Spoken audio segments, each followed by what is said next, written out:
ان الحمد لله نحمده ونستعينه ونستغفره ونعوذ بالله من شرور انفسنا ومن سيئات اعمالنا من يهده الله فلا مضل له ومن يضلل فلا هادي له واشهد ان لا اله الا الله وحده لا شريك له واشهد ان محمدا عبده ورسوله اما بعد فان خير الحديث كتاب الله وخير الهدي هدي محمد صلى الله عليه واله وسلم وشر الامور محدثاتها وكل محدثة بدعة وكل بدعة ضلالة وكل ضلالة في النار. اعوذ بالله السميع العليم من الشيطان الرجيم من همزه ونفخه ونفثه. بسم الله الرحمن الرحيم. رب اشرح لي صدري ويسر لي امري واحلل عقدة من لساني يفقهوا قولي. بسم الله الرحمن الرحيم. ان الله وملائكته يصلون على النبي يا ايها الذين آمنوا صلوا عليه وسلموا تسليما. اللهم صل على محمد وعلى آل محمد كما صليت على إبراهيم وعلى آل إبراهيم إنك حميد مجيد. اللهم بارك على محمد وعلى آل محمد كما باركت على إبراهيم وعلى آل إبراهيم إنك حميد مجيد. اللهم ربنا آتنا في الدنيا حسنة وفي الآخرة حسنة وقنا عذاب النار. لا الہ الا انت سبحانک انی کنت من الظالمین. حسبنا اللہ ونعم الوکیل. یا حی یا قیوم برحمتک استغیث ولا حول ولا قوة الا باللہ العلی العظیم. ربنا آتنا من لدنک رحمة وہیئ لنا من امرنا رشدا. ربنا لا تزغ قلوبنا بعد اذ ہدیتنا وہب لنا من لدنک رحمة انک انت الوہاب. آمین. الحمدللہ آج 15 مارچ 2020 کی قرآن کلاس نمبر 20 کے سلسلہ میں انشاءاللہ ہماری یہ اسٹوڈیو ریکارڈنگ ہونے جا رہی ہے، کیونکہ پاکستان کے اندر چونکہ آپ کو پتہ ہے آج کل اوپن جو پبلک گیدرنگ ہے زیادہ تعداد کے اندر اس کے اوپر گورنمنٹ کی طرف سے پابندی ہے، اس لیے ہم نے بالکل لمیٹڈ جو لوگ تھے ان کو یہاں پہ انوائٹ کیا ہے تاکہ ہماری یہ قرآن کلاسز کی اسٹوڈیو ریکارڈنگ کا سلسلہ جاری رہے انشاءاللہ تعالی. آج انشاءاللہ تعالی ہم سورۃ البقرہ کی آیت نمبر 120 سے آنورڈ لے کے چلیں گے اور انشاءاللہ آج ہمارا پارہ نمبر 1 کمپلیٹ بھی ہو جائے گا انشاءاللہ تعالی.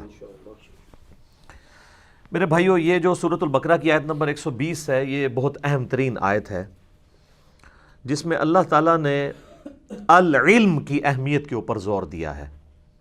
پچھلے دنوں آپ کو پتہ ہے کہ ایک بریلوی عالم کی جانب سے علم کی توہین کی گئی، اس کے جواب میں میں نے علم کی فضیلت کے اوپر چند ایک آیات اور احادیث کوٹ کی تھیں. ان میں سے ایک آیت، بنیادی آیت یہی تھی جو سورۃ البقرہ کی آیت نمبر 120 ہے، جس میں اللہ تعالیٰ نے جو انبیاء کا العلم ہے جو وحی کے ذریعے نبیوں کو دیا جاتا ہے اس کی امپورٹنس کے اوپر بڑے زوردار انداز کے اندر ایمفسائز کیا ہے. اعوذ باللہ من الشیطان الرجیم. بسم اللہ الرحمن الرحیم. وَلَن تَرْضَىٰ عَنْكَ الْيَهُودُ وَلَا النَّصَارَىٰ حَتَّىٰ تَتَّبِعَ مِلَّتَهُمْ. اور ہرگز راضی نہیں ہوں گے تم سے یہودی اور نصرانی یعنی عیسائی یہاں تک کہ تم ان کی ملت پر آ جاؤ. یعنی جب تک تم ٹوٹلی ان کو ایکسیپٹ نہیں کر لیتے نا اس وقت تک انہوں نے تم سے راضی نہیں ہونا. 99% باتوں میں آپ اتفاق کریں گے، کسی ایک بات پہ اختلاف کر دیں گے، وہ آپ کو 0 سے ملٹیپلائی کر دیں گے. آگے چل کے آئے گا کہ یہ اس حد تک آگے بڑھ گئے تھے یہودی کہ یہ کہتے تھے کہ ان سے مشرکین عرب بہتر ہے. نعوذ باللہ. حالانکہ مشرکین عرب تو موسیٰ علیہ السلام کو مانتے ہی نہیں تھے، بت پرست تھے. ایک ایسی قوم یہودی جو اپنے آپ کو انبیاء کی پیروکار مانتی ہو، ایک خدا میں بلیو کرنے والی ہو، اس کا ایک اور امت کے بارے میں اس طرح کی ورڈکٹ دینا ان کے بغض کا اظہار ہے۔ تو اللہ تعالیٰ نے مسلمانوں کے دماغ میں اگر کہیں پہ کوئی یہ وسوسہ بھی تھا نا کہ شاید ہمارے حسن اخلاق سے متاثر ہو کے، ہماری ان کے ساتھ جو محبت کا رویہ اس سے متاثر ہو کے شاید یہ لوگ اپنا رویہ چینج کریں، تو اللہ تعالیٰ نے اس پہ کیٹاگوریکل ایک، یہ بھی یونیورسل ٹروتھ ہے اور قیامت تک کے لیے ہرگز راضی نہیں ہوں گے تم سے، نہ تو یہودی اور نہ ہی نصرانی، یہاں تک کہ تم ان کی ملت کے اوپر آ جاؤ۔ اور اسی میں عرض کیا ہے کہ آج کل کے جتنے فرقے ہیں نا، یہ بھی آپ سے کبھی بھی راضی نہیں ہوں گے۔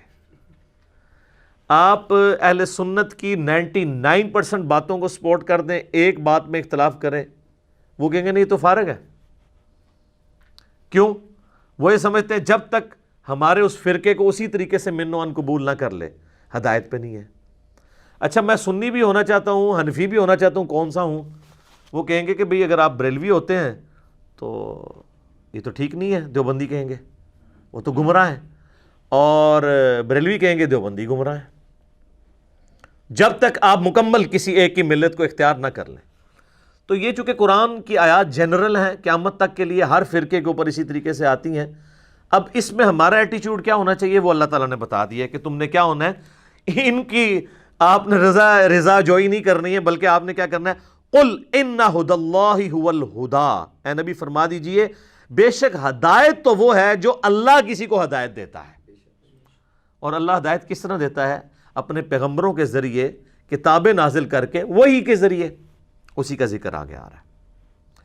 وَلَئِنِ اتَّبَعْتَ أَهْوَاءَهُمْ بَعْدَ الَّذِي جَاءَكَ مِنَ الْعِلْمِ، اور بفرض محال اے محبوب صلی اللہ علیہ وآلہ وسلم، اگر آپ نے بھی یہود و نصارہ کی خواہشات کی پیروی کی بعد اس کے کہ آپ کے پاس العلم آ چکا ہے، ڈیفینٹ علم قرآن کی شکل میں، ہدایت کی شکل میں، اس قرآن کے ہوتے ہوئے اگر آپ نے بھی رضا جوئی چاہی یہود و نصارہ کو خوش کرنے کے لیے، کوئی کمپرومائزنگ ایٹیچیوڈ اڈاپٹ کیا، اب یہ اللہ تعالیٰ کا کلام ہے جی، اللہ اور بندے کا معاملہ ہے۔ مَا لَكَ مِنَ اللَّهِ مِن وَلِيٍّ وَلَا نَصِيرٍ، تو اے نبی نہ تو اللہ کے مقابلے پہ آپ کا کوئی دوست ہوگا، نہ کوئی مددگار ہوگا، آپ کا کوئی پشت پناہ نہیں ہوگا اگر آپ نے بھی قرآن سے روح گردانی کر کے یہود و نصارہ کو خوش کرنے کی کوشش کی۔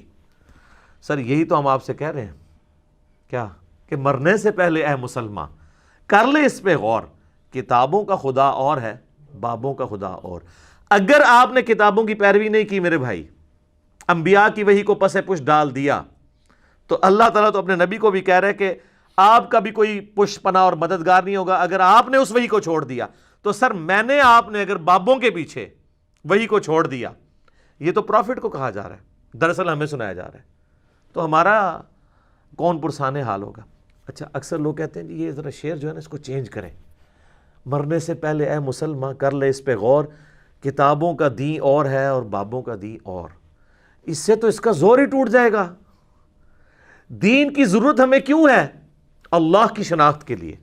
اصل بون آف کنٹینشن ہے نا جو ایشو، وہ ہے کہ اللہ نے یہ کائنات بنائی اپنے تعارف کے لیے، اور اپنا تعارف کروایا اس نے انبیاء کے ذریعے، انبیاء کو دی ہیں اس نے کتابیں، اور وہ کتابیں انبیاء نے امت تک پہنچائی ہیں۔ کس لیے؟ دین پہ چلنا مقصد تھا؟ نہیں، دین تو ایک راستہ ہے، مقصد اللہ تک پہنچنا ہے۔ تو ہمارا یہ دعویٰ ہے کہ ہمارے بزرگوں نے اکثر اوقات ہمیں جس خدا کی کوالٹیز کا تعارف کروایا ہے وہ نہیں ہے جس کی کوالٹیز قرآن کے اندر آئی ہیں۔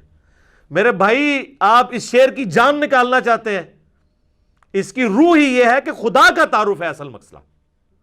تو مرنے سے پہلے اے مسلمان کر لے اس پہ غور، کتابوں کا خدا اور ہے، بابوں کا خدا اور۔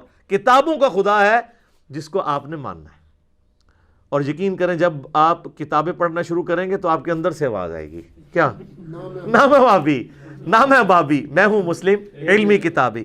بالکل یہی چیز جو یہاں قرآن میں آئی ہے کہ کبھی بھی یہود و نصرانی تم سے راضی نہیں ہوں گے۔ تو آپ لوگوں کو میں کہہ دوں کبھی بھی آپ سے نہ وہابی راضی ہوں گے نہ بابی راضی ہوں گے جب تک کہ آپ ان کی ملت پہ نہ آ جائیں۔ تو سر چھوڑ دیں، اعلان برات کر دیں اور کتابوں کے دین کے اوپر آ جائیں. یہاں العلم اللہ نے کہا ہے قرآن کو، سنت کو. اس میں اللہ تعالیٰ کے مزاج کا بھی پتہ چلا کہ اللہ تعالیٰ صرف وہ دین آپ سے ایکسیپٹ کرے گا جو العلم کی بنیاد پہ ہوگا بس. باقی اگر کوئی کہتا ہے میرا وجدان، میری کیفیات، میرا سوز و گداز، میرا دل نہیں مانتا، اس کو تو اسلام نے 0 سے ملٹیپلائی کر دیا. یہ بالکل ذہن میں ڈالنے بات. دل کے ماننے کے اوپر جائیں گے تو کئی ایک چیزیں، اگر میں آپ سے دل کے من، تو یہ کئی لوگ ہیں جو یہ کہتے ہیں دل، جی ہمارا دل نہیں مانتا کہ اللہ تعالیٰ ایک شخص کو صرف 60 سال کی زندگی شرک پر گزارنے کی وجہ سے، کفر پہ گزارنے کی وجہ سے ہمیشہ کی دوزخ میں پھینک دے گا. عدل کا تقاضا تو یہ ہے کہ 60 سال کے بدلے دوزخ بھی 60 سال ہو. تو اب میں آپ کے دل کو، آپ کی کیفیات کو، آپ کے وجدان کو مانوں یا اس قرآن کو مانوں؟ کہ انہ من یشرک باللہ فقد حرم اللہ علیہ الجنہ ومأواہ النار وما للظالمین من انصار. اس پہ میرا ایک یوٹیوب پہ کلپ بھی اپلوڈڈ ہے. کیا دوزخ ختم کر دی جائے گی؟ بعض لوگوں نے قرآن حکیم کی ایک آیت سے غلط رزلٹ نکالا تھا، تو میں نے اس کا انٹلیکچوئل جواب دیا تھا باقی آیات کی روشنی میں. تو العلم کی پیروی کرنی ہے. انما یخشی اللہ من عبادہ العلماء. اہل علم کو صرف معرفت. یہ ڈگری والی علماء کی بات نہیں ہو رہی. اگر وہ کہتا ہے ڈگری والی علماء کی بات ہو رہی ہے تو بریلویوں سے پوچھیں کہ کیا دیوبندیوں کے علماء جنت میں جائیں گے؟ کہ نہیں. دیوبندیوں سے بریلویوں کے بارے میں پوچھیں، سنی سے شیعہ کے بارے میں، شیعہ سے سنی کے بارے میں. تو لہذا یہ پھر اس کا مطلب ہے کہ یہ وہ نہیں ہے. اس سے مراد واقعی وہ علم ہے جو اللہ تعالیٰ نے حضرت آدم علیہ السلام کو جب زمین پہ اتارا ہے، سورۃ البقرہ میں حکم فرمایا قُلْ اهْبِطُوا مِنْهَا جَمِيعًا فَإِمَّا يَأْتِيَنَّكُم مِّنِّي هُدًى فَمَن تَبِعَ هُدَايَ فَلَا خَوْفٌ عَلَيْهِمْ وَلَا هُمْ يَحْزَنُونَ. وہ یہ اسی پہ تو سر 100 نمبر مجلس ریکارڈ کروائی ہے، وہ ضرور دیکھیں. کتابوں کا خدا اور ہے، بابوں کا خدا اور. پھر نبی علیہ السلام کو جس چیز کی ترغیب دلائی گئی وہ بھی العلم ہے. قُل رَبِّ زِدْنِي عِلْمًا. نبی آپ بھی اللہ کے حضور یہ دعا کیا کریں کہ اللہ میرے علم میں اضافہ کر دے، میرے عشق و سرور میں، میرے وجدان میں، میری کیفیات میں. نہیں، علم بھی سب کچھ ہے. اچھا، یہ حضرت آدم علیہ السلام کو جو سجدہ تعظیمی کروایا گیا تھا فرشتوں سے، وہ ان کی خوبصورتی کے اوپر کروایا گیا تھا یا اس علم کی بنیاد پہ کہ جو علم فرشتوں کے پاس نہیں تھا کہ وہ چیزوں کے نام نہیں بتا سکے تھے تو حضرت آدم علیہ السلام نے بتا دیے تھے؟ علم. تو انبیاء کی وراثت علم. تو سر پھر یہ یاد رکھیے، نبیوں کا دین اور ہے اور بابوں کا دین اور ہے. اور انڈیا پاکستان کے کیس میں نبیوں کا دین اور ہے، ولیوں کا دین اور. ہم تو ان کو ولی مانتے ہیں، ولی اللہ نہیں مانتے. من دونہ اولیاء، سورۃ الاعراف کا سٹارٹ اس سے ہوتا ہے، من دونہ اولیاء. سورۃ البقرہ میں بھی 256 نمبر آیت میں اللہ تعالیٰ نے یہی تو فرمایا کہ اولیاء دو ہیں، اولیاء اللہ ہیں اور اولیاء شیاطین ہیں. شیاطین کے اولیاء ہیں، شیطان کے اولیاء ہیں. تو یہ علم والا دین وہ ہے جو نبیوں والا دین ہے. وَلَا تَقْفُ مَا لَيْسَ لَكَ بِهِ عِلْمٌ إِنَّ السَّمْعَ وَالْبَصَرَ وَالْفُؤَادَ كُلُّ أُولَٰئِكَ كَانَ عَنْهُ مَسْئُولًا. اے انسان کسی چیز کی پیروی اس وقت تک مت کر جب تک کہ تیرے پاس ڈیفینٹ علم اس کے بارے میں نہ آ جائے. بے شک آنکھ، کان، عقل، اس کے بارے میں پوچھا جائے گا. ان کو یوز کر کے تم نے حق بات تک پہنچنے کی کوشش کیوں نہیں کی؟ اور پھر سورہ الزمر میں آیا قُلْ هَلْ يَسْتَوِي الَّذِينَ يَعْلَمُونَ وَالَّذِينَ لَا يَعْلَمُونَ إِنَّمَا يَتَذَكَّرُ أُولُو الْأَلْبَابِ. اے نبی فرما دیجئے بھلا علم والے اور بغیر علم والے برابر ہو سکتے ہیں؟ نصیحت تو نہیں حاصل کرتے مگر عقل والے. اور یہ آپ کو کیا کہتے ہیں؟ عقل والے. عشق دے چلے نمبر لے گئے، عقل والے انجے ہی عمرہ گالیاں اور سر ہر شے پٹھی ہے تھوڑی. اور اللہ کہہ رہا ہے عقل والے نمبر لے گئے. وہ کہتے ہیں جی وہ خاص کیفیات ہوتی ہیں جی، شطحیات ہوتی ہیں جی، وہ مجنون ہوتے ہیں جی، مجذوب ہوتے ہیں جی، وہ سیدھا سیدھا کو پاگل ہوتے ہیں. ٹھیک ہے ٹھیک ہے، ادھر تسی جو مرضی لفظ رکھ لو. تو قلم اٹھا ہے تو قلم تو ہم بتائیں نا کہاں کس پہ اٹھا ہوا ہے. وہ صحیح بخاری میں مولا علی کا تعلیقاً قول لیا امام بخاری نے، اور سنن ابن ماجہ میں مولا علی نے نبی علیہ السلام سے وہ مرفوعاً روایت کی ہے کہ 3 طرح کے لوگ ہیں جن سے اللہ نے شریعت کا قلم اٹھا لیا ہے۔ نمبر 1 جو نابالغ ہے، نمبر 2 سویا ہوا شخص، اور نمبر 3 جو پاگل ہے یا مجذوب ہے یا مجنون ہے، یا وہ آپ کہہ لیں کہ ایک عشق کے اندر ڈوب گیا ہوا ہے، ٹھیک ہے، قلندر ہو چکا ہوا ہے، جو مرضی نام رکھ لے۔ تو صرف پاگلوں کی پیروی کا حکم تو نہیں ہے نا، علم والوں کی پیروی کا حکم ہے۔ ان کو یہ پتہ تھا علم میں ہم فیل ہیں، تو ان کے بابوں نے پھر شعر کہنے شروع کر دیے، علم بس کا نہیں ہو یار۔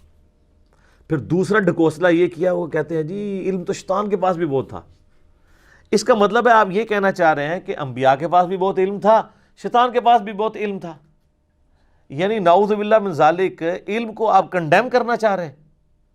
یہ کس آیت اور حدیث میں لکھا ہے کہ شیطان کے پاس بہت علم تھا؟ اور شیطان تو پکا صوفی تھا، وہ عبادت گزار تھا، علم ہوتا تو یہاں پہ جا کے گرتا وہ۔ تو پیر نصیر الدین نصیر صاحب جو ان کے اپنے گھر کے بڑے گواہ ہیں، انہوں نے ان کی خوب مٹی پلید کی ہے۔ انہوں نے ایک کتاب لکھی ہے کیا ابلیس عالم تھا، چھوٹا سا کتابچہ ہے۔ تو انہوں نے کہا کہ تم لوگ علم حاصل کر نہیں سکے، نہ علم پہ چل سکے ہو، تو وہ کبوتر کی طرح آنکھیں بند کر رہے ہو، جیسے وہ انگور کھٹے ہیں، انگوروں تک پہنچ تو نہیں سک رہے، تو یہ کہنا شروع کر دو کہ انگور ہی کھٹے ہیں۔ علم حاصل نہیں کر سکے تو کہنا شروع کر دیا علم کو چھوڑ ہی دو۔ تو اب پھر آپ حالت دیکھ لیں ان لوگوں کے، نہ ان کا قول، نہ ان کا فعل، نہ ان کا کردار کوئی انبیاء والا ہے۔ ہاں دستاریں جبے شبے دیکھ لیں، وہ بھی جب ویڈیوز لیک ہوتی ہیں تو آپ دیکھ لیں وہ کیا کچھ ہو رہا ہوتا ہے۔ وہ صرف اسی طرح کی ڈریسنگ ہے جس طرح کے ٹی وی ایکٹر جو ہیں وہ ڈریسنگ کر کے آگے بیٹھ جاتے ہیں۔ دین پہ چلنا تو بڑا مشکل کام ہے۔ تو علم کی توہین اس اعتبار سے کرنے والوں کو ہوش کے ناخن لینے چاہیے۔ باقی میرا آپ وہ کلپ دیکھ لیں، رپلائی ٹو ڈاکٹر اشرف آصف جلالی آن علم کے بارے میں جو انہوں نے توہین کی ہے، تو انشاءاللہ آپ کو پتہ چل جائے گا۔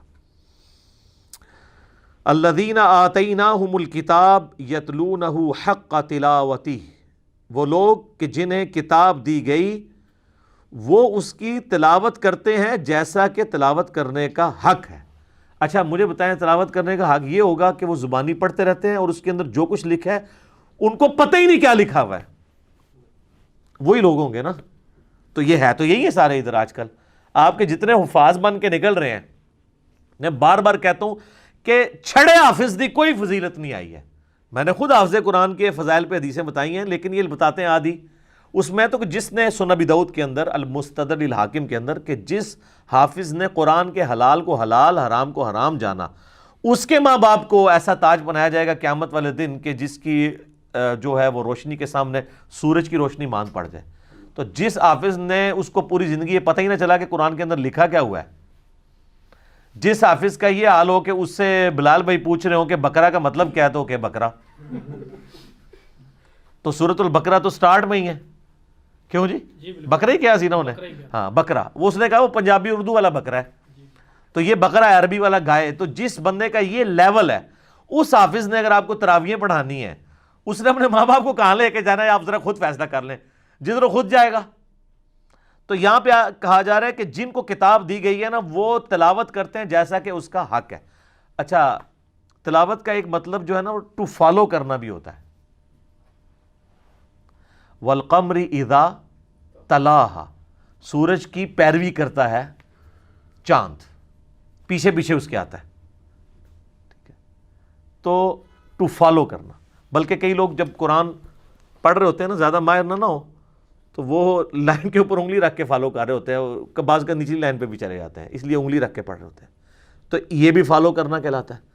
تو تلاوت کا معنی صرف اس کو ریسائٹ کرنا نہیں ہے بلکہ اس کو فالو کرنا بھی ہے، تو حق تبھی ادا ہوگا۔ باقی یہ تو ایک آیت ایسی ہے اس پہ بھی گھنٹوں بولا جا سکتا ہے۔ میرا مسئلہ نمبر 1 ہے ہی اس پہ ہے، امام الانبیاء کی دعوت قرآن، اس میں نے آلموسٹ 50 کراس ریفرنس کے طور پہ آیات کور کی ہیں۔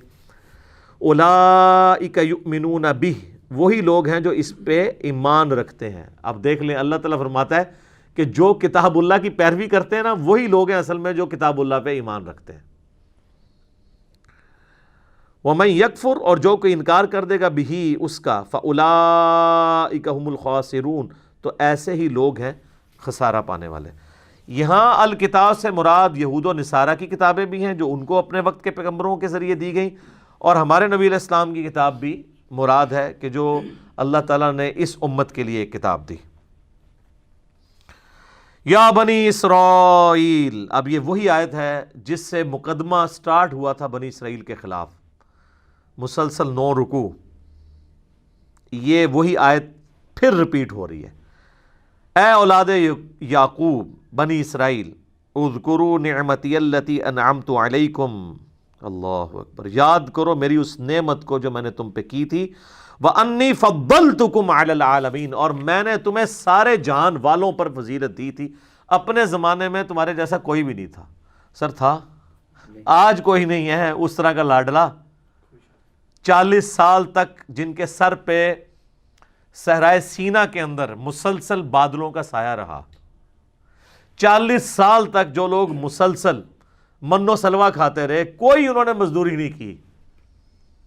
رات کے وقت ایک شبنم کی طرح قطرے گرتے تھے، صبح وہ بندیاں بن جاتی تھی، میٹھی کھا لیتے تھے، اور غولوں کے غول سلوہ پرندے آتے تھے جن کو پکا کے کھاتے تھے. وہ خود بہت شکار ہونے کے لیے تیار تھے. جنتی خوراکیں کھاتے رہے 40 سال تک.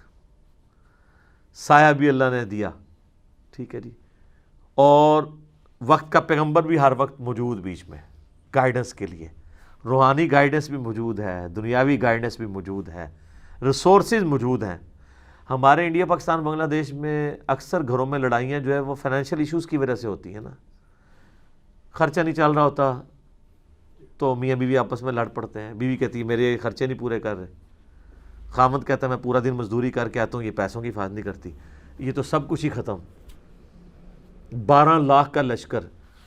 اس طرح کی لاڈلی کوئی امت ہے؟ 3 کتابیں بھیج دیں اللہ نے. اور بخاری مسلم میں آتا ہے کہ بنی اسرائیل کا انتظام مسلسل انبیاء کے ہاتھوں میں رہا. ایک نبی فوت ہونے سے پہلے دوسرے نبی کو اپنا خلیفہ بنا کے جاتا تھا. حضرت موسیٰ سے لے کے حضرت عیسیٰ علیہ السلام تک 1400 سال کے اندر، یہ بھی 1400 سال ہے، 1400 سال کے اندر کوئی ایک لمحہ بنی اسرائیل پہ ایسا نہیں آیا کہ وقت کا پیغمبر موجود نہ ہو. تو سر لڑائی تو ہونی کوئی نہیں نا. آج فرقے کیوں بنے ہوئے ہیں؟ کیونکہ ایک لیڈر نہیں ہے. نبی علیہ السلام جب تک دنیا میں موجود تھے کوئی لڑائی نہیں تھی، سب ایک لیڈر کے اوپر متفق تھے. حتیٰ کہ کئی موقع کے اوپر بخاری مسلم میں آتا ہے تلواریں نکلی ہیں تو نبی علیہ السلام صرف ممبر پہ چڑھ کے کہتے تھے یہ کیا جاہلیت کی بات ہے، چھوڑو، سب بدری پھینک دیتے تھے. لیکن نبی علیہ السلام جب دنیا سے چلے گئے ہیں تو جنگ جمل بھی ہوئی ہے، جنگ صفین بھی ہوئی ہے، جنگ نہروان بھی ہوئی ہے. ایک شخصیت کے اوپر لوگ ایگری نہیں ہوئے. یہ پیغمبر کا ہی معجزہ ہوتا ہے کہ وہ دنیا میں موجود ہو تو لوگ اس کے اوپر ایگری کر جائیں. یہ پروٹوکول کسی کا نہیں ہو سکتا. اور آخرت جب آنے والی ہوگی قیامت کا دن، اس سے پہلے جو نشست ثانیہ اسلام کی ہونی ہے اس میں بھی آپ دیکھیں کہ حضرت امام مہدی علیہ السلام تو انیشیل مسلمانوں کے لیڈر کے طور پہ آئیں گے نا. بعد میں جو لیڈرشپ ہے اصل میں وہ تو ایک پیغمبر کے ہاتھ میں آئے گی، حضرت عیسیٰ ابن مریم. وہ پیغمبر بھی ہوں گے اور امتی بھی ہوں گے، اور ان کی پیغمبری چھینی نہیں ہوگی اس امتی ہونے کی وجہ سے، کیونکہ بخاری مسلم میں احادیث ہیں کہ اللہ تعالیٰ ان کو وحی کے ذریعے بتائے گا کہ انہوں نے آگے کیا کیا کرنا ہے. ٹھیک ہے، لیکن وہ اپنے جو اس وقت کے پولیٹیکل ایشوز ہیں اس کو لے کے چلیں گے. دین کے حوالے سے کوئی گائیڈ لائن نہیں ہوگی، کیونکہ صحیح مسلم میں الفاظ ہیں کہ عیسیٰ ابن مریم تم میں اتریں گے، اور بخاری مسلم دونوں میں حدیث ہے کہ عیسیٰ ابن مریم قیامت سے پہلے تم میں اتریں گے، صلیب کو توڑ دیں گے، خنزیر کو قتل کر دیں گے، جزیہ موقوف کر دیں گے، جزیہ لینے کی ضرورت نہیں پڑے گی، سارے مسلمان ہو جائیں گے اور دنیا میں امن قائم ہو جائے گا. اور مسلم شریف کے الفاظ ہیں، وہ راوی کہتے ہیں کہ وہ تمہیں اللہ کی کتاب اور تمہارے نبی کی سنت کے مطابق چلائیں گے. یعنی کتابی، ظاہر ہے اس وقت اللہ کی کتاب بھی کتابی شکل میں ہوگی، نبی علیہ السلام کی سنت بھی کتابی شکل میں. ٹھیک ہے، تو انبیاء کرام علیہ السلام کے جو پیروکار بنیں گے انہی کے لیے خیر و بھلائی ہے اس دنیا میں بھی اور آخرت کی زندگی کے اندر بھی انشاءاللہ تعالی. تو یہ اللہ تعالیٰ پھر یہود و نصارہ سے کنکلوڈنگ گفتگو کرتے وقت ایک اور یونیورسل ٹروتھ، اور یہ ٹروتھ بار بار قرآن میں مختلف جگہوں پہ آتا ہے، وَاتَّقُوا يَوْمًا لَا تَجْزِي نَفْسٌ عَن نَفْسٍ، ڈر جاؤ اس قیامت کے دن سے جس دن کوئی جان کسی دوسری جان کے عوض قبول نہیں کی جائے گی. یہاں وہ مشرکین عرب کے جو سردار تھے وہ کہتے تھے کہ ہمارے پیچھے چلو، کل کو پکڑ بھی ہوئی تو ہم اپنا آپ پیش کر دیں گے، تمہیں چھڑوا لیں گے۔ اللہ نے کہا کسی جان کے بدلے کوئی نہیں۔ اچھا دنیا میں یہ عشق مشوقی میں ہوتا ہے کہ میں تیرے لیے جان دے دوں گا، اللہ کہہ رہا ہے کوئی قیامت دن کوئی عشق مشوقی کوئی اس طرح کی شو بھی کرنے کی کوشش کرے گا نا، ویسے تو کسی کی ضرورت نہیں کہ کام کر جائے، ٹھیک ہے، ایسے ہی عشق سارا نکل جائے گا، ایک صرف گرم سلاخ کسی نو پھیرو تو لگ پتہ جاتا ہے، ٹھیک ہے نا۔ تو کوئی جان سے دوسری جان بدلے کے طور پہ قبول نہیں کی جائے گی، یونیورسل ٹروتھ دیکھ لیں، نمبر 1 یہ چیز۔ نمبر 2 ولا یقبل منہا عدل، اور نہ کسی سے کوئی مالی تاوان، کوئی رشوت کے طور پہ چیز لی جائے گی کہ چلو جی پیسے لے کے چھوڑ دو۔ ولا تنفعها شفاعۃ ولا هم ينصرون، نہ ہی کسی کی سفارش کام آئے گی اور نہ ہی ان کی مدد کی جائے گی۔ دنیا میں بھی یہی ہوتا ہے نا، جان کے بدلے جان۔ یہ بہت کم کیسز میں ہمارے قبائلی علاقوں میں ہوتا ہے کہ جب کوئی لڑائی ہوتی ہے یا کوئی کسی نے کسی کی بچی کے ساتھ نکاح کر لیا، وہ کہتا ہے جی آپ اس کی بچڑی لے جائیں، ایک جان کے بدلے دوسری جان۔ وہاں بھی قبائلی سسٹم میں ہوتا تھا، ایک بندہ ادھر سے قتل ہوتا تھا، وہ ادھر سے ایک کر دیتے تھے، حالانکہ وہ قاتل ضروری نہیں کہ وہ اسی قاتل کو قتل کریں، کوئی ایک بندے کو قتل کر دیا۔ یہ بھی نہیں ہوگا، نہ مال لیا جائے گا۔ دنیا میں آپ رشوت دے کے چھڑوا سکتے ہیں کسی کو جرم سے، یا جج کو رشوت لگا سکتے ہیں، لیکن آخرت میں نہیں، آخرت کا جج تو اللہ ہے، اور نہ ہی کسی کی سفارش قبول کی جائے گی۔ تو مجھے بتائیں، یہ آیت نمبر 123 سورۃ البقرہ کی پڑھنے کے بعد کوئی شخص کسی پیر کا یہ دعویٰ قبول کر لے گا کہ میں اس وقت تک جنت میں نہیں جاؤں گا جب تک کہ تمہیں بھی ساتھ نہ لے جاؤں؟ تو سر وہ صحیح کرتے ہیں، آپ کو قرآن نہیں پڑھنے دیتے، ٹھیک ہے۔ صحیح مسلم میں حدیث ہے، نبی صلی اللہ علیہ وآلہ وسلم نے فرمایا قیامت والے دن جس کے عمل نے اسے پیچھے کر دیا اس کا نسب اسے آگے نہیں لے کے جا سکے گا۔ سر یہ ذہن میں رکھیں، یہ جو لوگ کہتے ہیں نا ہم سید ہیں، شاہ جی صحیح مسلم، اے مولانا شریف نہیں، قیامت والے دن جس کے عمل نے اسے پیچھے کر دیا اس کا نسب اسے آگے نہیں لے کے جا سکے گا۔ اب آپ کو وہ حدیث سمجھ آئے گی جو بخاری مسلم دونوں میں ہے، اے میری بیٹی فاطمہ، میرے مال سے جو تو نے لینا ہے مجھ سے لے لے، اگر اللہ کے حضور پکڑی گئی تو میں تیرے کچھ کام نہیں آؤں گا۔ اچھا یہ صرف فاطمہ کے لیے نہیں ہے، پھر نبی علیہ السلام نے کہا اے نبی کی پھوپھی تو بھی سن لے، اے نبی کے چچا تو بھی سن لے، اے نبی کے خاندان والوں تم بھی سن لو۔ حضور نے ایک ایک کو مخاطب کیا ہے، کیونکہ قرآن میں آیت نازل ہوئی تھی نا کہ اپنے قریبی رشتہ داروں کو ڈر سنائیے، تو اس ڈر میں آپ نے اپنی پھوپھی کو مخاطب کیا، اپنے چچا کو مخاطب کیا، اپنی بیٹی کو مخاطب کیا۔ تو وہ یہی چیز ہے۔ اچھا یہ جو آج ہمارے انڈیا پاکستان بنگلہ دیش کے مسلمانوں کو یہ شفاعت کا کنسیپٹ ہے، تو یہ یار مطلب صحابہ اور اہل بیت کو کیوں نہیں تھا سمجھ آئی کہ یہ شفاعت جو کچھ بھی ہے تیرے محبوب کی امت سے ہے؟ کوئی ضعیف روایت بھی ہے کہ جو کچھ بھی ہے تیرے محبوب کی امت سے ہے؟ کسی سے عقیدہ قول، کسی تابعی کا قول، اس طرح تو ہے ہی نہیں ہے۔ عمل ہے پھر یقیناً اگر کسی کا عمل بہتر ہوا تو پھر اللہ تعالیٰ اس کے نسب کا فائدہ بھی اسے دے گا۔ یہاں دیکھ لیں بنی اسرائیل کو اللہ نے کہا میں نے سارے جہان والوں پہ فضیلت دی، کیوں؟ اولاد ابراہیم تھے، لیکن ضربت علیہم الذلہ بھی ان کے اوپر ہی آیا ہے۔ پھر اللہ نے یہ نہیں دیکھا کہ ابراہیمی ہے تو چھوڑ دیں ابراہیمی ہونے پہ۔ ہماری امت کے اندر بنو اسماعیل کو اللہ نے فضیلت دی تمام جہان والوں پہ، تو آپ دیکھ لیں کہ پھر حسن و حسین ہی جنتی نوجوانوں کے سردار ہیں، سیدہ فاطمہ ہی جنتی عورتوں کی سردار ہیں، نبی علیہ السلام کی جو اہل بیت ہیں ان کو ہی نسبت۔ پھر اسی طریقے سے بخاری مسلم میں حدیث ہے کہ خلافت جو ہے وہ قریش میں رہے گی۔ قریش کون ہے؟ بنی اسماعیل، غیر بنو اسماعیل میں سے کوئی خلیفہ نہیں بن سکتا۔ تو یہ آپ ساری چیزیں دیکھیں تو آپ کو پتہ چلے گا یہ ساری چیزیں اس وقت فائدہ مند ہیں جب کسی کے اعمال بھی اچھے ہوں۔ اب اللہ کے لاڈلے ترین پیغمبر سیدنا ابراہیم خلیل اللہ کا ذکر خیر ہے۔ سر یہی اب چلنا ہے کتنے رکوعوں تک؟ کیا سوز و گداز ہے جی، کیا عشق کیا اللہ نے اپنے اس بندے کے ساتھ، اور اس بندے نے کیا عشق نبھایا ہے اپنے رب کے ساتھ۔ ہائے ہائے ہائے سر، یہ پہلا آپ سرٹیفکیٹ دیکھیں، میں کہتا ہوں اس کائنات میں کسی شخص کو یہ سرٹیفکیٹ مل جائے نا تو وہ اس سے بڑی کوئی ڈگری اس کے لیے نہیں ہو سکتی۔ وَإِذِ ابْتَلَىٰ إِبْرَاهِيمَ رَبُّهُ بِكَلِمَاتٍ، اور جب آزمایا ابراہیم کو اس کے رب نے جس آزمائش میں، یہ ترجمہ ہے اس کا، جب جب آزمایا اس کے رب نے اسے جس جس آزمائش میں، فَأَتَمَّهُنْ، تو اس نے اس کو فلائنگ کلرز کے ساتھ اول ڈگری میں اس کے اندر جو ہے وہ کامیابی حاصل کی ہے۔ سر دیکھیں نا کہاں کہاں نہیں آزمایا، آگ میں پھینکا گیا آخری وقت تک۔ آپ کا کلام کیا ہے؟ صحیح بخاری کے الفاظ ہیں، آگ میں پھینکنے لگے ہیں حسبنا اللہ ونعم الوکیل۔ ہائے ہائے ہائے۔ سر اسرائیلی روایتوں میں تو یہاں تک ملتا ہے، چونکہ اسرائیلی روایتوں کے بارے میں جو قرآن و حدیث سے نہ ٹکرائیں، صحیح بخاری کے الفاظ ہیں کہ بنو اسرائیل کی روایتوں کو بیان کرنے میں حرج نہیں ہے، نہ ان کی تصدیق کرو نہ تکذیب کرو، اس لیے کہ ہو سکتا ہے کتاب و سنت کے خلاف ہو تم تصدیق کر دو، اور ہو سکتا ہے کتاب و سنت کے عین مطابق ہوں اور تم اس کی تکذیب کر دیتے ہو۔ تو جو فٹ ان بیٹھتی ہیں ہم ان کو اس طریقے سے لیتے ہیں۔ تو یہ اسرائیلی روایتوں میں ملتا ہے یہودیوں کے ہاں کہ اس وقت اللہ تعالیٰ نے آزمائش کے طور پہ حضرت جبرائیل علیہ السلام کو انسانی شکل میں بھیجا حضرت ابراہیم کو ٹیسٹ کرنے کے لیے، اور اس نے آ کے کہا کہ حضرت اگر آپ کے تو میں آپ کو بچا لیتا ہوں۔ اچھا، حضرت ابراہیم علیہ السلام کو یہ پتہ بھی تھا یہ فرشتہ اللہ کی طرف سے ہے، تو انہوں نے کہا جبرائیل جس کے لیے مجھے پھینکا جا رہا ہے وہ دیکھ رہا ہے نا، مجھے تیری حاجت نہیں ہے، حسبنا اللہ ونعم الوکیل۔ اور یہ مجھے بالکل حضرت ابراہیم کے کریکٹر میں فٹ ان بیٹھتی ہوئی یہ بات لگتی ہے کہ واقعی ایسا ہوا ہوگا۔ ابراہیم علیہ السلام اتنے خوددار تھے اس حوالے سے کہ انہوں نے جبرائیل کو بھی ایکسیپٹ نہیں کیا۔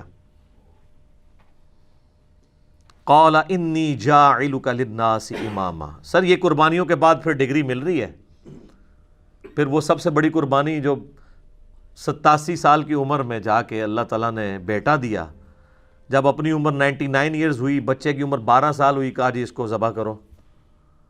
تو دیکھیں کوئی دوسری بات ہی نہیں کی انہوں نے۔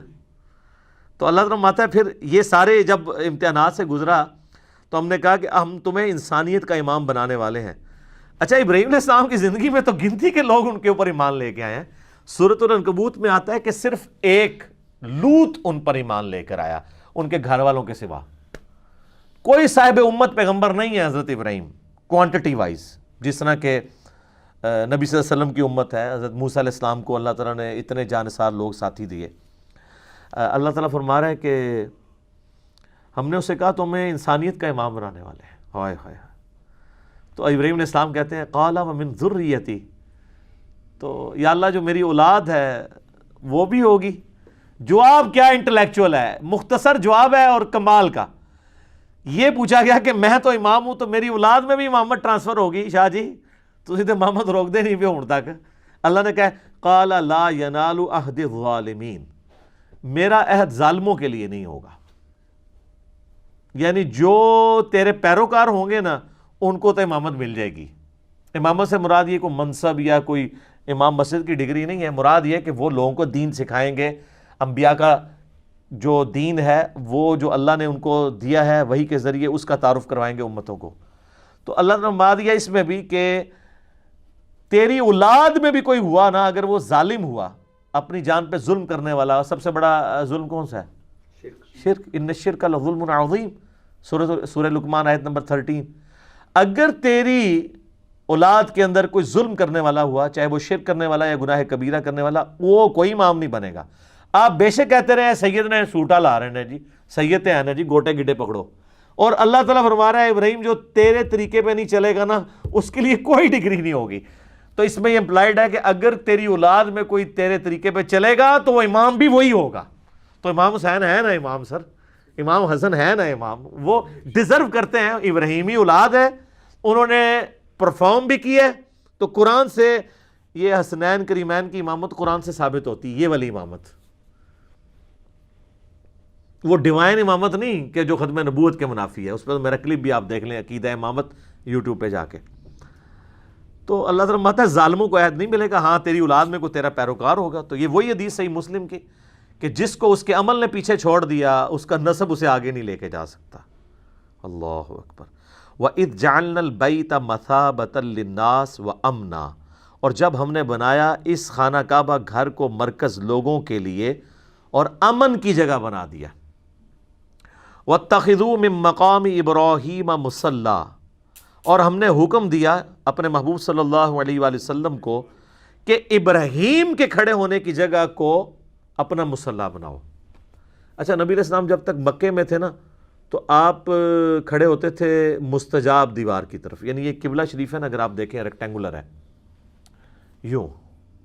پاکستان سے اگر آپ دیکھ رہے ہو نا تو یہاں پہ مقام ابراہیم ہے، ٹھیک ہے جی، آلموسٹ کعبے کے اس طرف، اور یہاں پہ خانہ کعبے کا دروازہ ہے، اور اس کارنر پہ حجر اسود ہے، ٹھیک ہے. اور یہ جو دیوار ہے نا یہ والی، یہ کہلاتی ہے مستجاب، 70 انبیاء کا مصلی ہے، کیونکہ یہاں پہ اگر کوئی کھڑا ہونا تو اس کا رخ بیت المقدس کی طرف ہو جاتا ہے. اور اس دیوار کے بالکل اپوزٹ حتیم ہے، حتیم کی جو اپوزٹ والی دیوار ہے اسے مستجاب کہتے ہیں. تو نبی علیہ السلام یہاں کھڑے ہو کے نماز پڑھتے تھے تو دونوں قبلوں استقبال ہو جاتا تھا. حضرت عمر کی خواہش تھی کہ نبی علیہ السلام اپنا مصلی بدلیں، انہوں نے مشورہ بھی دیا. بخاری مسلم میں حدیث ہے حضرت عمر کی، آپ عارضی دیکھیں. حضرت عمر کہتے ہیں کہ میں نے 4 باتوں میں اپنے رب کی موافقت کی. وہ یہ بھی کہہ سکتے تھے کہ میرے رب نے میری موافقت کی، کیونکہ مشورہ تو پہلے حضرت عمر نے دیا تھا، لیکن حضرت عمر کا یہ ماننا تھا کہ میرے دل میں بھی جو خیال آتا ہے نا وہ بھی تو اللہ کی طرف سے ہی آتا ہے. ایک انہوں نے کہا کہ میں نے نبی علیہ السلام کو مشورہ دیا تھا کہ ابراہیم کے کھڑے ہونے کی جگہ کو نا مصلی بنایا جائے. جب آپ یہاں پہ کھڑے ہوں گے تو پھر اعلانیہ ہوگا کہ اب وہ تو قبلہ گیا، اب صرف یہ ہے. تو دوسرا مشورہ دیا تھا کہ آپ کی جو ازواج ہیں یہ رات کو جب قضائے حاجت کے لیے نکلتی ہیں تو پردے کا حکم ان کو دیں، تو آیت پردہ نازل ہوگی. تیسرا، منافقین کا جنازہ آپ نہ پڑھیں، تو سورہ توبہ میں آ گیا اندھا آپ نے کسی منافق کا جنازہ نہیں پڑھنا. چوتھا، غزوہ بدر کے قیدی جو ہیں ان کو قتل کیا جائے. حضور رقیق القلب تھے، حضور نے فدیہ لے کے چھوڑ دیا، وہاں پہ بھی آیات نازل ہوئی کہ ان کو قتل کرنا چاہیے تھا. چلو اب جو ہوا وہ ٹھیک. یہ 4 باتوں پہ، اس میں سے ایک یہ تھی. مقام ابراہیم آج بھی موجود ہے، دیوار والی جہاں پہ خانہ کعبے کا دروازہ ہے اس والی دیوار میں سامنے آپ کو نظر آئے گا ہر عمرے کے اینڈ پہ، اور جب عام طواف بھی آپ کرتے ہیں 7 چکروں کے بعد وہاں پہ 2 نفل اس کی سیدھ میں پڑھنے ہوتے ہیں. وہ اس وقت یلو کلر کی آپ کو ایک سمجھ لیں 6 یا 7 فٹ کی ایک عمارت چھوٹی سی نظر آئے گی جو گرل سی بنی ہوئی ہے پیتل کی. اس کے اندر ایک پتھر ہے، وہ حضرت ابراہیم کی یاد کے طور پر موجود ہے، جس کے اوپر وہ کھڑے ہوتے تھے تو وہ جو حضرت ابراہیم علیہ السلام یعنی دیواریں اوپر جاتی تھی وہ پتھر بھی اونچا ہوتا جاتا تھا. اس وقت ظاہر کوئی کرین نہیں تھی، یہ اللہ کی طرف سے غیبی تھا معاملہ.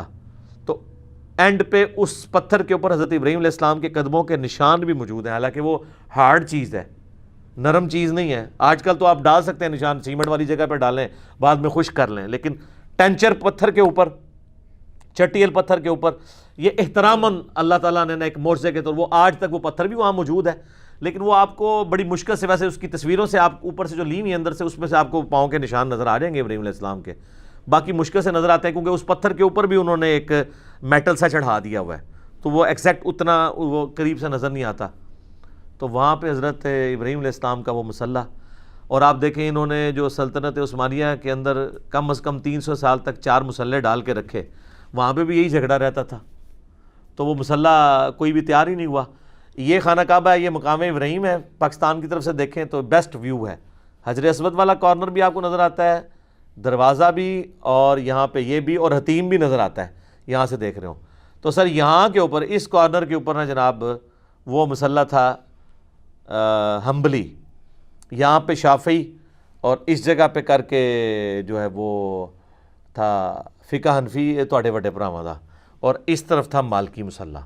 مقام ابراہیم پہ کسی کا مصلی نہیں تھا. میرا یوٹیوب کے اوپر بڑا ڈیٹیل ہے اماموں کی گستاخی کا فتویٰ مسئلہ 197، اس میں تو ہم نے کلرڈ تصویریں 1925 کی 1955 کی دکھائی ہیں.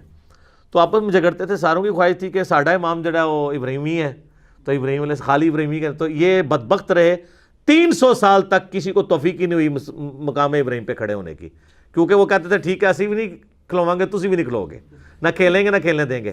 جب سعودی حکومت نے یہ 4 مصلے اٹھوائے تو انہوں نے مقام ابراہیم پہ اتنے 100 سال کے بعد واپس امام میں کعبہ کو کھڑا کر کے 4 مصلے اٹھوائے، الحمدللہ.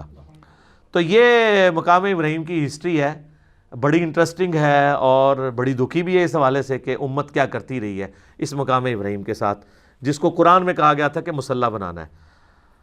وَأَهِدْنَا إِلَىٰ إِبْرَاهِيمَ وَإِسْمَاعِيلَ، اور ہم نے ابراہیم سے اور اسماعیل سے یہ عہد لیا تھا، ان کے بیٹے اسماعیل سے، أَن طَهِّرَ بَيْتِيَ لِلطَّائِفِينَ وَالْعَاكِفِينَ وَالرُّكَّعِ السُّجُودِ۔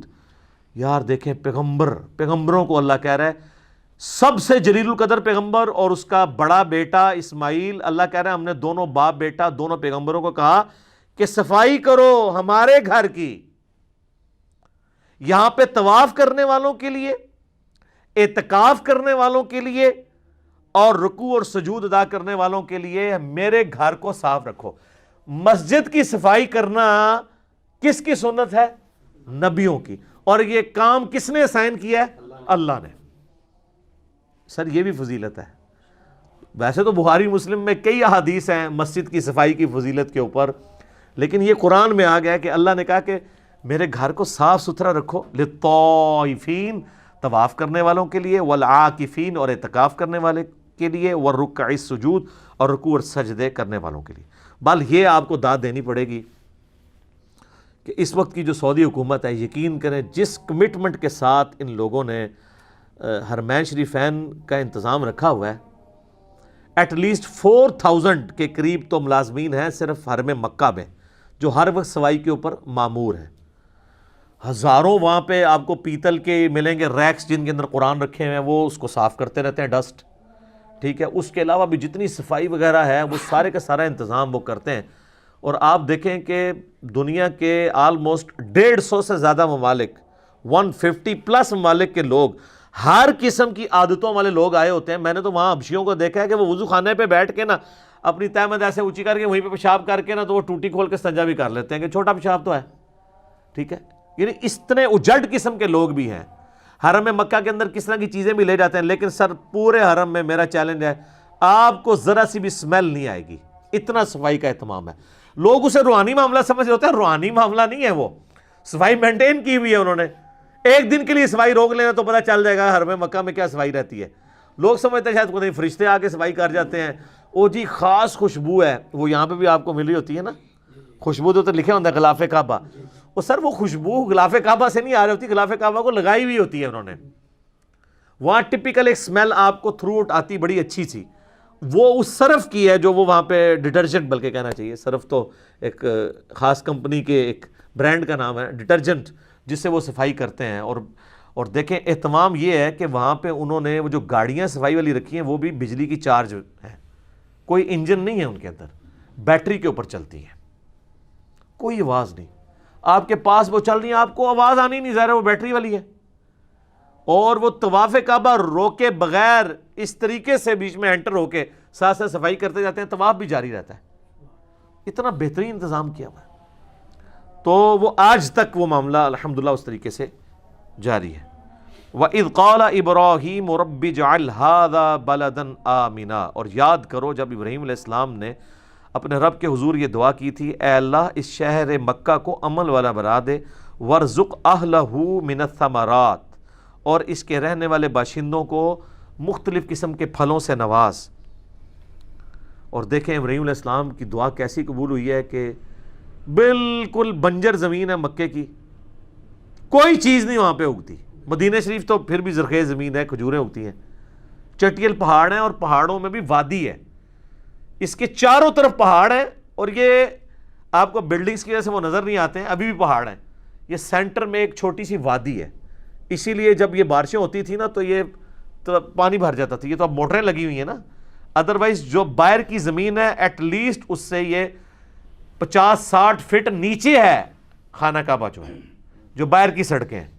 تو اگر موٹریں نہ لگی ہوں نا تو جب نہیں ہوتی تھی پہلے، آپ ذرا دیکھیں آج سے 100 سال پہلے کی تصویریں بھی ہیں، لوگ تیر کے طواف کعبہ کر رہے ہیں، پانی نکال نہیں سکتے تھے، اس وقت اتنی موٹریں نہیں ہوتی تھی، سارے پہاڑوں کا پانی جمع ہو کے نا جس طرح آپ کی یہاں پہ کے اندر کہاڑ آ گئی ہے، تو اب سب سے گہری جگہ ہی حرم مکہ ہوتی تھی، وہیں پہ آ کے مطاف میں سارا پانی جمع ہو جاتا تھا، پھر لوگ بالٹیوں سے نکالتے تھے یا دھوپ سے خشک ہوتا تھا جب خشک ہوتا تھا۔ اب تو جناب پانی گھس ہی نہیں سکتا، وہ باہر سے سک کر لیتے ہیں، ٹھیک ہے، ایسا زبردست، اور کوئی چیز نہیں اگتی، لیکن دنیا کا کوئی آپ فروٹ، کوئی برانڈ کھانے والا، پہننے والا، اوڑھنے والا وہاں پہ ملے گا۔ اور آج سے نہیں سر، صدیوں سے کیونکہ وہاں کی اکانومی اس اعتبار سے تو چل رہی ہے نا کہ پوری دنیا سے لوگ وہاں آتے ہیں، تو یہ اب تھوڑا ایڈوانس دور ہے. ورنہ پہلے کیا ہوتا تھا، آپ ذرا اپنے بڑے بوڑھوں سے پوچھیں نا، تو لوگ اپنے گھروں سے بیچنے والا سامان لے کے جاتے تھے. مثلا پوری دنیا میں جو مسالہ جاتا ہے نا، وہ انڈیا، پاکستان، بنگلہ دیش، ان علاقوں کے ہیں. چاول، گندم، یہ چیزیں تو وہاں ہوتی نہیں ہیں، وہ تو بیچارے کھجور کھانے والے لوگ ہیں. ٹھیک ہے، تو یہاں سے لوگ حج پہ جب جاتے تھے نا، تو اپنے قافلوں پہ سامان لاد کے لے جاتے تھے، وہاں جا کے وہاں حاجیوں کو بیچتے تھے. ظاہر ہے اب جن علاقوں میں وہ چیزیں نہیں ہیں وہ خرید لیتے تھے، جو ان کی چیزیں ہیں وہ ان کو بیچتے تھے. بارٹر سسٹم چل رہا تھا، ان کی چیزیں ان کو، وہاں پہ کاروبار بھی کرتے تھے. ابھی بھی جو سمجھدار لوگ ہیں وہ کر رہے ہوتے ہیں کاروبار، لیکن اس بڑے پیمانے پہ نہیں. تو اس کی برکت سے صدیوں سے یہ صورتحال ہے کہ پوری دنیا کے فروٹ آپ کو وہاں پہ ملتے ہیں. اب تو سر ویسے ہی آپ چلے جائیں تو پاکستان کا جو آپ فروٹ کہیں، پاکستان کا کیلا، سیب، آم، انگور، کوئی چیز کہیں، اس جگہ پہ مل رہا ہے جہاں کوئی چیز نہیں. تو یہ اللہ تعالیٰ نے، یہ کوئی شخص یہ کہہ سکتا ہے کہ یہ برکات تو آج کئی یورپین اور امریکن سٹیز کو بھی حاصل ہیں جہاں پہ چیزیں نہیں ہیں. آج تو ہم مان سکتے ہیں کہ یہ برکت ہے انٹرنیشنل فلائٹس کی، کارگو کی اور تجارت کی. یہ اس زمانے کی بات ہو رہی ہے جب یہ چیزیں نہیں بھی تھی، تب بھی مکہ اس طریقے سے تھا. اور آج بھی دنیا کی سب سے بڑی ایک ٹورزم کے اعتبار سے اگر کوئی پلیس ہے کہ جہاں پہ لوگ جاتے ہیں تو وہ حرم مکہ ہی ہے اور حرم مدینہ. من آمن منہم باللہ والیوم الآخر، ان کے لیے جو ایمان لائے اللہ پر اور روز آخرت کے اوپر. اچھا یہاں پہ میں عرض کر دوں، بخاری مسلم میں حدیث ہے، نبی علیہ السلام نے دعا کیا، اللہ نے مکے کو حرم بنایا تھا، میں مدینے کو، حضرت ابراہیم نے مکے کو حرم بنانے کی ریکویسٹ کی تھی اور تو نے اے اللہ بنا دیا، میں مدینے کو حرم ڈکلیئر کرتا ہوں. اے اللہ مدینے کی محبت ہمارے دلوں میں مکے کی طرح کر، بلکہ اس سے بھی بڑھ کے کر دے. اے اللہ مدینے کے مد میں برکت عطا فرما، مدینے کے سا میں برکت عطا فرما. یہ میئرمنٹ کے انسٹرومنٹس تھے، جس طرح آج کل میٹرز ہیں، کےجیز ہیں. اور نبی علیہ السلام نے کتنی دعائیں کی مدینے کے لیے. پھر مسلم شریف کے الفاظ ہیں، جو مدینے کے مصائب پہ صبر کرے گا میں اس کا شفیع بنوں گا.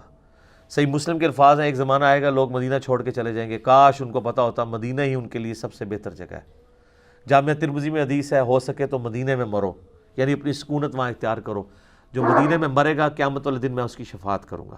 اسی لیے بخاری میں آتا ہے نا، حضرت عمر دعا کیا کرتے تھے، اے اللہ مجھے مدینے میں موت اور شہادت کی موت عطا فرمانا. اور بخاری میں آتا ہے اللہ تعالیٰ نے دونوں دعائیں ان کی قبول بھی کی ہیں، شہادت کی موت بھی ملی اور مدینہ شریف میں بھی. اور میں سمجھتا ہوں اس سے بڑی فضیلت روضہ شریف میں ساتھ دفن ہونا ہے، جنت کے ٹکڑے میں. بخاری مسلم میں حدیث ہے، میرے گھر سے میرا ممبر جنت کا ٹکڑا ہے. اور امام بخاری نے اس پہ باب باندھا ہے، قبر رسول سے ممبر رسول جنت ہے. کیونکہ آج نبی علیہ السلام کے اسی گھر میں سیدہ عائشہ کے حجرے میں سلام اللہ علیہا نبی علیہ السلام کی قبر مبارک ہے. اور حضرت عمر نے، بخاری میں بڑی دردناک حدیث ہے، اپنے بیٹے کو بھیجا جب آپ کو زخم لگا اور معدہ کٹ گیا، کھانا بھی نہیں رکتا تھا، جو کھاتے تھے نکل جاتا تھا، اور ان کو اب لگا کہ میں نہیں بچ پاؤں گا. تو انہوں نے اپنے بیٹے کو کہا کہ جا کے سیدہ عائشہ کے پاس جا کے کہو کہ عمر ابن خطاب سلام عرض کرتا ہے اور چاہتا ہے اپنے دو ساتھیوں رسول اللہ اور ابو بکر کے ساتھ دفن ہو. اور تم نے یہ نہیں کہنا کہ امیر المومنین، بلکہ کہنا عمر ابن خطاب، کیونکہ مجھے، یعنی ان کو ایک خدشہ تھا کہ وہ امیر المومنین کا حکم ماننا تو ضروری ہے نا، وَأُولِي الْأَمْرِ مِنْكُمْ. ٹھیک ہے، جس کے تحت ہم نے بھی یہاں پہ اب اسٹوڈیو ریکارڈنگ شروع کر دی ہے اپنے امیر المومنین کے حکم کی وجہ سے، کرونا وائرس کے تحت.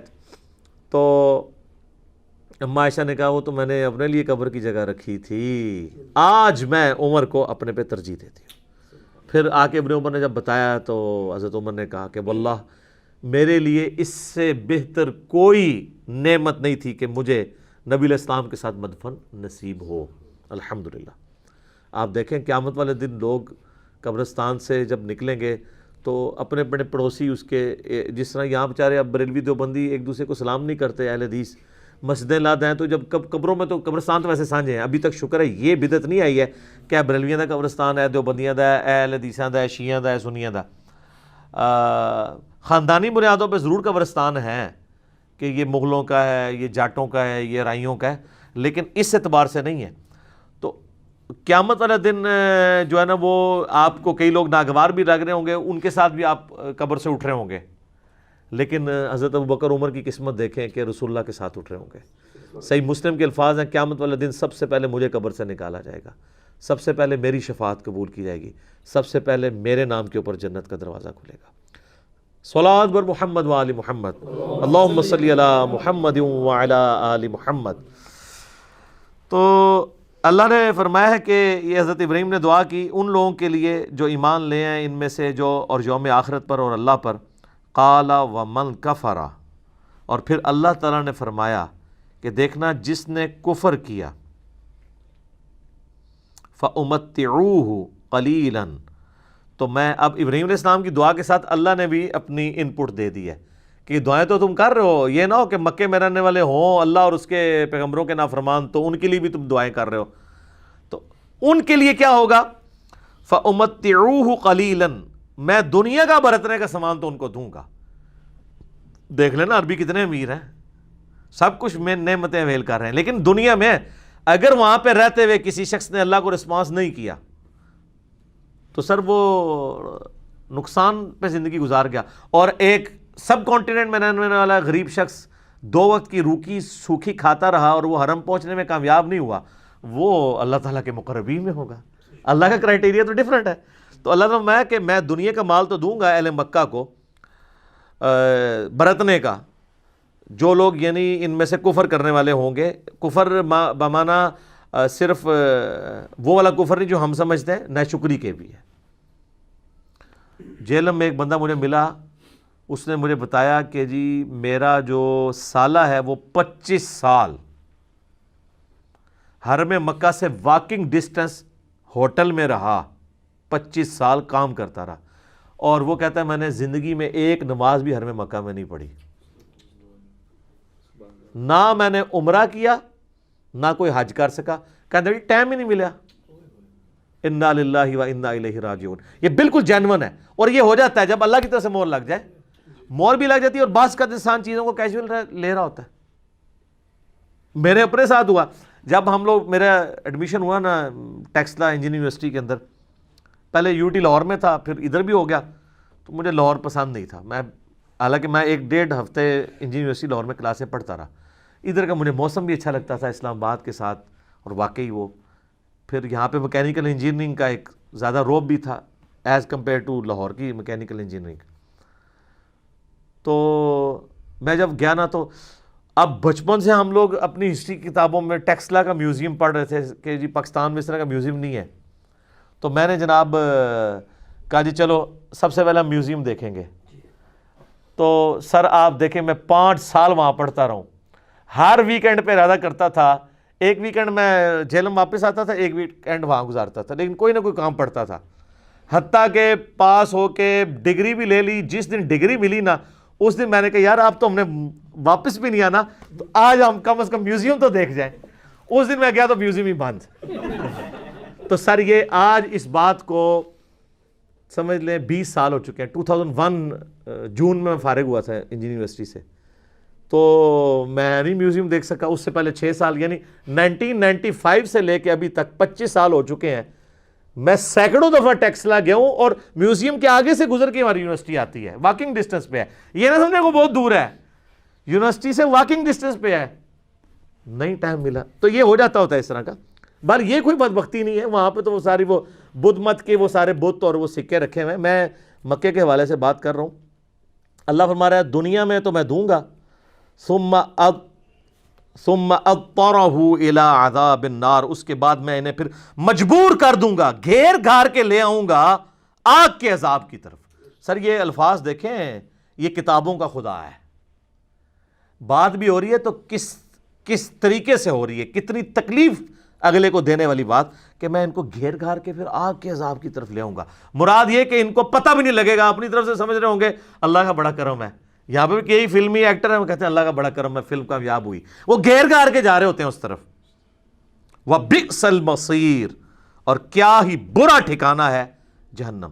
اور سر سورۃ الفرقان میں تو آتا ہے کہ جہنم ایک لمحے کے رہنے کے لیے بھی برا ٹھکانہ ہے اور ہمیشہ رہنے کے لیے بھی، کیونکہ بعض لوگ کہتے ہیں نا کہ جی وہ ایک پھیرا ہی لگے گا، پھیرا والا معاملہ نہیں ہے، ایک لمحے کے لیے بھی ایک بری جگہ ہے۔ اللہم اجرنا من النار، اللہم اجرنا من النار، اللہم اجرنا من النار، آمین۔ اللہم من احییتہ منا فاحیہ علی الاسلام ومن توفیتہ منا فتوفہ علی الایمان، آمین۔ خواہش تو تھی میری، لیکن سر یہ آیات متقاضی ہیں کہ ان کو اسی طریقے سے ڈسکشن کی جائے۔ وہ اگلے دن کسی نے کمنٹس کیے تھے، لگتا ہے کہ ہوں بھی 10 سال ہی لگ جانے نے سر، ہوں پاویں 20 سال لگے، مجھے یہ ہے کہ میں نے 9 سالوں میں ایک ریکارڈنگ کروا دی ہے، اب میں اپنا روح راضی کر رہا ہوں، کیونکہ مجھے پتا ہے کہ اس کے بغیر قرآن کا آپ کو مزہ بھی نہیں آنا۔ اس طرح کا قرآن تو آپ ترجمہ بھی سن لیں، لیکن آج کے دور کا قرآن ان سارے وسوسوں کو ساتھ لے کے، تاکہ پتہ چلے کہ اس وقت کے جو ایشوز ہیں ان کو ہم نے کیسے سمجھنا ہے، تو کوشش یہی ہے کہ اس طریقے سے پہنچایا جائے۔ اسی لیے آپ دیکھتے ہیں کہ بمشکل 10 آیات کبھی 12 آیات کور ہوتی ہیں، لیکن کوشش یہی ہے کہ یہ چیز آپ کے دل کے اندر راسخ ہو جائے اور قرآن کی عظمت بیٹھ جائے۔ مقصد اس کو جلدی جلدی ختم نہیں کرنا، یہ تو سر جتنی بار شروع کریں قرآن کا تو ٹیسٹ ہی اپنا ہے، ٹھیک ہو گیا جی۔ تو اللہ تعالیٰ سے دعا ہے جو حق بات میں نے کہی اللہ تعالیٰ ہمارے دلوں میں راسخ فرمائے، اگر جس بات میں میرے منہ سے غلط بات نکل گئی تو اللہ تعالیٰ ہمارے دلوں سے معاف کر دے، ہمیں کتاب و سنت کی تعلیمات پر عمل کر کے دوسرے بھائیوں تک پہنچانے کی توفیق عطا فرمائے، اور اس وقت پوری دنیا کے اندر جو یہ کرونا وائرس کا فتنہ آیا ہے، جس کی وجہ سے مسلمان غیر مسلم سب کے سب تکلیف میں ہیں، اللہ تعالیٰ اس آزمائش سے جلد از جلد پوری انسانیت کو نکالے، اور ہماری اکیڈمی کی رونقیں بھی پھر سے بحال ہوں انشاءاللہ تعالیٰ۔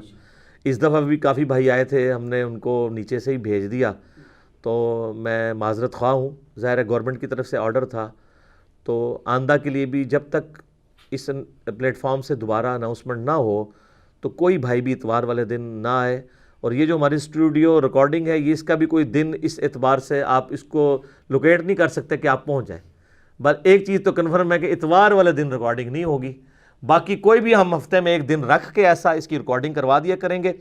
اس لیے دیکھیں کہ میں نے یہ اس کے سٹارٹ میں بھی بولا ہے کہ یہ ہم 15 مارچ والی کلاس ریکارڈ کروا رہے ہیں، اب یہ 16 کو ہو رہی ہے، 17 کو ہو رہی ہے، 13 کو ہو رہی ہے، 14 کو ہو رہی ہے، اس سے کوئی غرض نہیں ہے، اصل مقصد تو یہ ریکارڈنگ ہے، کیونکہ ذرا سی بھی کسی کو بھنک پڑ جائے تو ہمارے جیلم سے ہی اتنے لوگ آ جائیں گے، تو ہم نے صرف لمیٹڈ لوگ جتنے ہمیں الاؤ کیا ہے انتظامیہ نے کہ اتنے لوگ آپ یعنی کر سکتے ہیں، اس سے زیادہ نہ کریں، انہی کو ہی ہم نے کیا ہے۔ تو آئندہ کے لیے جب تک اس پلیٹ فارم سے دوبارہ اناؤنسمنٹ نہ ہو تو کوئی لوگ بھی اتوار والے دن یہاں نہ آئیں، نہ ضد کریں مجھ سے ملاقات کی، یہ پاسبل نہیں ہے، میں ادھر اویلیبل بھی نہیں ہوتا، اور اس کے اتوار کے علاوہ تو ویسے ہی نہیں ہوتے، ٹھیک ہوگا جی۔ سبحانک اللہم و بحمدک اشہد ان لا الہ الا انت استغفرک و اتوب الیک۔ ایک چیز رہ گئی ہے وہ بتا دوں، درس کے دوران بعض اوقات اذانیں شروع ہو جاتی ہیں تو ایک وقت میں ایک اذان کا جواب دینا کافی ہوتا ہے، میں اذان کا جواب ہم بعد میں دے لیتے ہوتے ہیں، لیکن علمی مجلس کا تقاضا یہ ہے کہ آپ نماز کو بھی ڈیلے کر سکتے ہیں، جو صحیح مسلم میں اوپر تلے 10 احادیث ہیں 1629 سے لے کے آن ورڈ کہ بغیر خوف کے، بغیر بارش کے، بغیر سفر کے نمازوں کو جمع کیا، تو یہاں پہ بھی وہ بعض لوگ کہتے ہیں اذان ہو رہی ہے چپ کر جاؤ، ایک اذان کا جواب دینا، یہ نہیں کہ آپ 20 منٹ تک آپ خاموش ہی رہیں گے اور اذانوں کے جواب دیتے رہیں گے، ایک میں ہی خاموش رہنا اور ایک کا جواب دینا ہی ضروری ہے، ٹھیک ہے۔ جزاکم اللہ خیرا وما علینا الا البلاغ۔